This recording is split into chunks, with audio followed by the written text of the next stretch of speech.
welcome to Emma's ESL English. As I mentioned yesterday, this week we're talking about Shakespeare, the great bard. So, yesterday we looked at some of the history and background about Shakespeare, and today I want to look at some of the vocabulary that he noted down in his plays. For a long time, Shakespeare was attributed with inventing these words, but we have no evidence that he did or didn't invent them, but the expectation is that probably they were in general use at the time, and he was just the first guy to write them down. So let's take a look at some of these words. The first one is gossip. Like I said, you might be surprised by some of these words. You thought you were going to listen to some real Shakespearean words. Yeah, they're just words. So gossip first appeared in the play Comedy of Errors, which is one of Shakespeare's earliest plays. It's also one of his shortest plays and one of his silliest plays.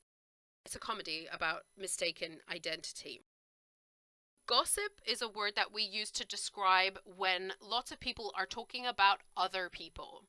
We use it most commonly related to women, talking about other women, but it can fit in a lot of different situations.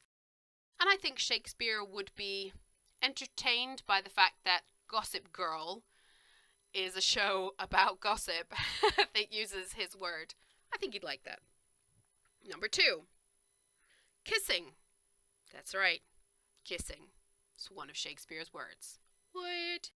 This came from a play called Love's Labour's Lost, which is also a comedy where 3 men try to avoid women so that they can study and become better men. Yeah. It goes as well as you'd expect, I think. So kissing, I'm not even going to tell you. You know what kissing is. Even when I watch Korean dramas, they use the word kiss. Everybody knows what kissing is, right? Let's leave that one. Next. Rant. Oh, so good. Rant. That sounds like it's a modern word, but it turns out people were ranting all the way back in the 1600s. I love it.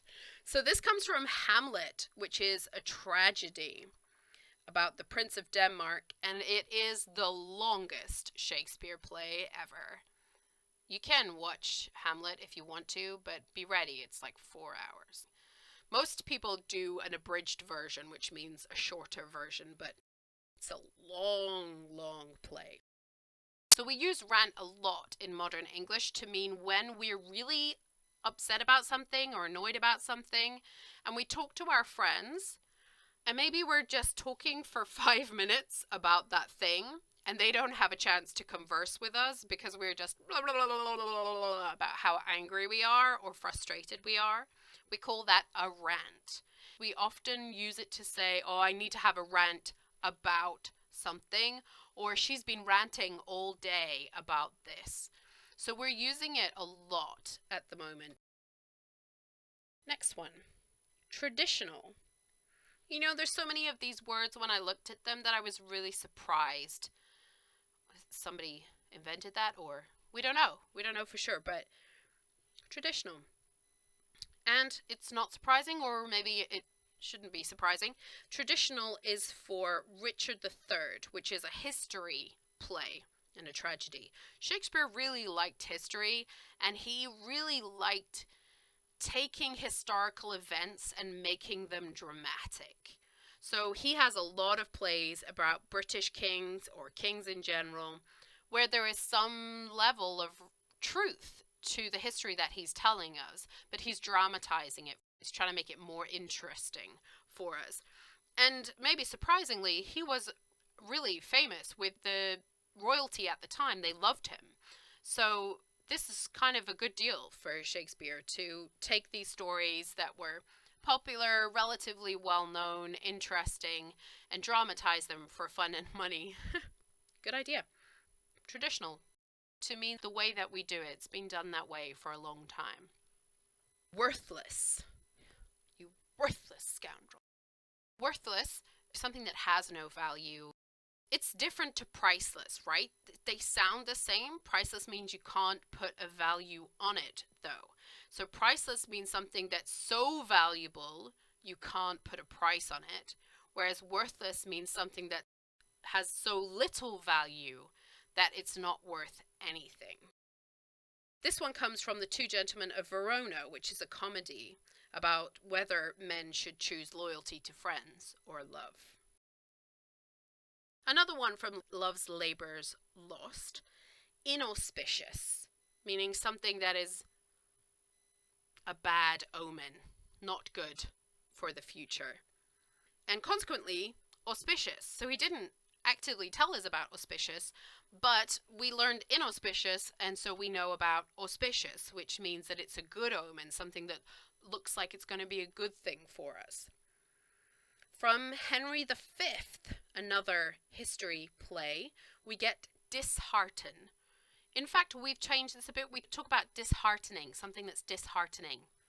So something that makes us kind of sad and disappointed. We might say, oh, that's disheartening, meaning I feel a bit disappointed about that thing. Eventful, exactly as it sounds. Lots of things are happening, which works. We can say Shakespeare's plays are very eventful. This one's from Love's Labour's Lost. And weirdly, the word eventful vanished for 200 years. So it appeared in the play, and then nobody used it again for 200 years, and then bam, somebody decides, eventful, that's a useful word. Let's use that again. Language is weird. Okay, gloomy. Gloomy we use a lot in England to describe the weather. When it's overcast, there's a lot of clouds and it's very dark. We say it's gloomy weather. You can feel gloomy too. If you're feeling depressed and sad, we can say that you feel gloomy. This comes from Henry VI. Yes, he wrote about a lot of English kings, and we have a lot of English kings. Last one, suspicious. Meaning there's something not right about that, and I think it might be bad. This comes also from the same play, Henry VI. And I think he would like the fact that Elvis sung a song called Suspicious Minds. I think that would entertain Shakespeare. I could be wrong, but since we know nothing about him, I'm just going to tell you that I think Shakespeare would love Suspicious Minds. Okay, that's it for today. If you have any questions about any of this or anything else related to English, you can email me at emmaseslenglish@gmail.com. Alternatively, you can head over to the blog at emmaseslenglish.com, where I will write down all of these words, a bit more description about those words, and I'll put also the list of plays in there if you're interested. Frankly, I think Shakespeare is a little hard. Personally, even as a native speaker, I think Shakespeare is a little bit hard. But people will think you're super intellectual if you know about Shakespeare. So feel free to go and learn more. Tomorrow we will be looking at some idioms that Shakespeare came up with. See you tomorrow. Have a great day. Bye.